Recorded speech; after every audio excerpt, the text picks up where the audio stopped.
মাত্র এক সপ্তাহ আগেও বিশ্ব ছিল অনেকটাই শান্ত, কিন্তু ইরানের পারমাণবিক ও সামরিক স্থাপনাগুলোর উপর ইসরায়েলের আকস্মিক হামলা এক ধাক্কায় পুরো অঞ্চলের পরিস্থিতি বদলে দিয়েছে। স্বল্প মেয়াদে এই উত্তেজনা আরও বাড়তে পারে, তবে দীর্ঘমেয়াদে এই সংঘাত পুরো মধ্যপ্রাচ্যের শক্তি ভারসাম্য বদলে দিবে।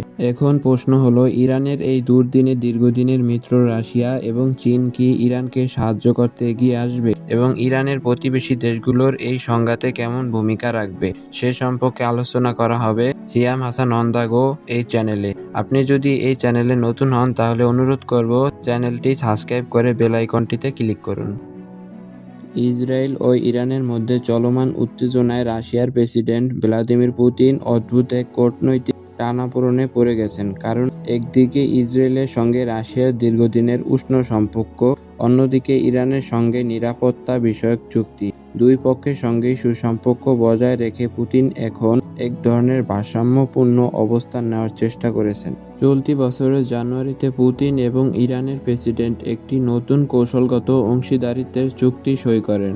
এই চুক্তিতে উভয় দেশের জন্য যৌথ হুমকি মোকাবেলার অঙ্গীকার থাকলেও সরাসরি সামরিক জোটের কখনো কথা হয়নি। তাই ইসরায়েলের ভয়াবহ হামলার পরও রাশিয়া সরাসরি সামরিক সহায়তা দিতে এগিয়ে আসেনি, বরং জাতিসংঘ সহ বিভিন্ন আন্তর্জাতিক মঞ্চে ইসরায়েলের অভিযানকে কঠোরভাবে নিন্দা করেছে রাশিয়া।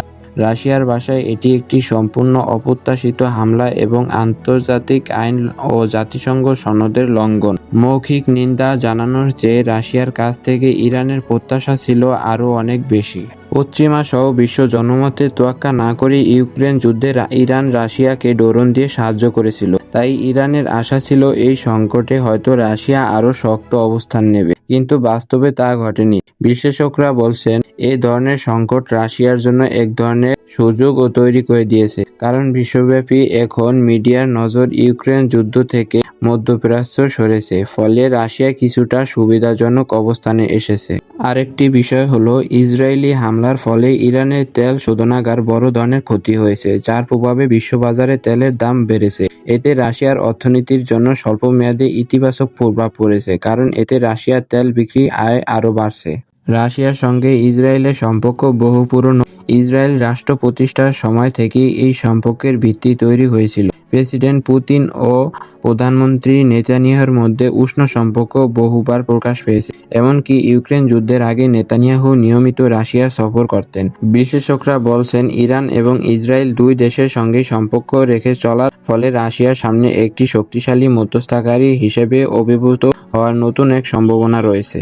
তবে অন্যদিকে অনেক বিশ্লেষক আবার মনে করছেন, ইরান বা ইসরায়েল কেউই রাশিয়ার মধ্যস্থতায় খুব একটা আস্থা রাখবে না, বরং ইরান দ্রুতই রাশিয়াকে বিশ্বাসঘাতক ভাবতে শুরু করতে পারে।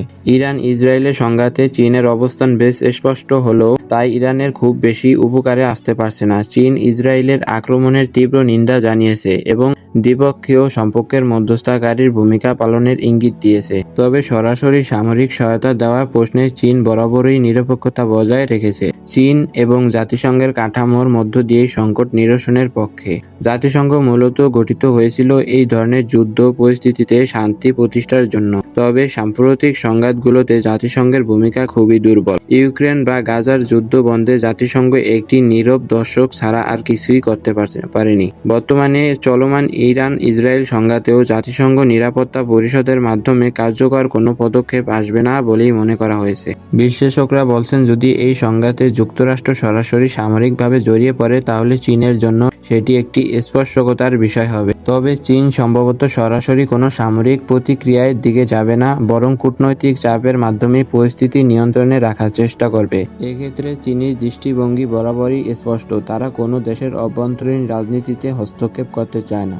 তবে তাদের মূল আগ্রহ হচ্ছে স্থিতিশীল প্রতিবেশী অঞ্চল তৈরি করা, যাতে তারা অর্থনৈতিকভাবে লাভবান হতে পারে। ইরানে যদি কোনো পশ্চিমাপন্থী সরকার আসে তাহলে সেটা বেইজিংয়ের জন্য অবশ্যই উদ্বেগের বিষয়। তাই তারা হয়তো গোপনে বর্তমান ইরান সরকারকে সহায়তা করতে পারে। তবে চীন কখনোই ইরানের পক্ষ নিয়ে সরাসরি ইসরায়েলের বিরুদ্ধে সামরিক হস্তক্ষেপ চালাবে না, বরং চীন বিচক্ষণ ব্যবসায়ীর মতো কৌশলগত সহায়তা বাড়িয়ে পরিস্থিতি সামাল দেওয়ার চেষ্টা করবে।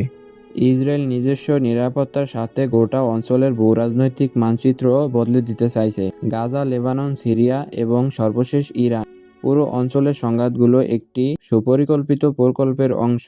সিরিয়ায় আসাদ সরকারের পতনের পর রাশিয়া এবং ইরানের যৌথ প্রভাব এই অঞ্চলে অনেকটাই কমে গেছে। মিশর এবং গালফ কোঅপারেশন কাউন্সিল বা উপসাগরীয় সহযোগিতা পরিষদ জিসিসি এর সদস্যরা এই পুরো পরিস্থিতি গভীর উদ্বেগের সঙ্গে পর্যবেক্ষণ করেছে।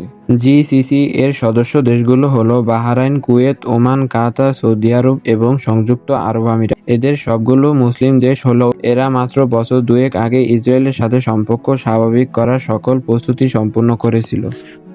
গাজা পরিস্থিতির পর সেই মনোভাব যদিও অনেকটাই বদলে গেছে, তবে 2020 সালে আব্রাহাম চুক্তির মাধ্যমে বাহরাইন এবং আরব আমিরাত ইতিমধ্যে ইসরায়েলের সাথে আনুষ্ঠানিকভাবে বন্ধুত্ব করেছে। এদের এখন চাওয়া হলো ইসরায়েল বা ইরান কেউই যেন মধ্যপ্রাচ্য একক আধিপত্য বিস্তার করতে না পারে। জিসিসি দেশগুলো ইসরায়েলের সাথে সম্পর্ক স্বাভাবিক করার আরেকটি গুরুত্বপূর্ণ কারণ হলো তারা যুক্তরাষ্ট্রের ঘনিষ্ঠ মিত্র এবং মধ্যপ্রাচ্যের এসব মুসলিম দেশগুলো প্রায় প্রত্যেকটিতেই যুক্তরাষ্ট্রের সামরিক ঘাঁটি রয়েছে। সৌদি আরব, সংযুক্ত আরব আমিরাত, কাতার, কুয়েত, বাহরাইন সবাই যুক্তরাষ্ট্রের অস্ত্রের প্রধান ক্রেতা। আবার যুক্তরাষ্ট্র এই দেশগুলোর সঙ্গে প্রতিরক্ষা চুক্তিও সম্পন্ন করেছে, যার ফলে তারা আমেরিকান অস্ত্রের উপর নির্ভরশীল হয়েই পড়েছে। ইরানের প্রতিবেশী সকল দেশই যুক্তরাষ্ট্র এবং ইসরায়েলের মিত্র এবং এদের অনেকেই তাদের সামরিক সক্ষমতা বৃদ্ধি করে ইরানকে ঠেকানোর জন্য।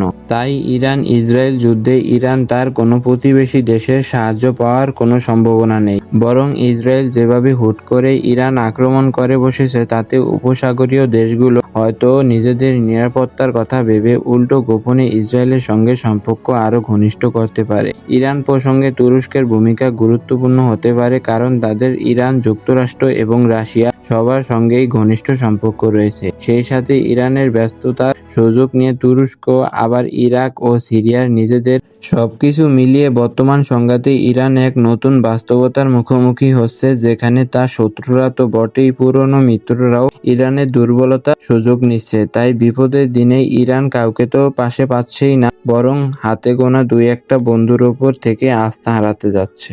তো গাইস, আজকের ভিডিও এতটুকুই। যদি ভিডিওটি ভালো লেগে থাকে তাহলে আমাকে সাপোর্ট করতে পারেন। ধন্যবাদ।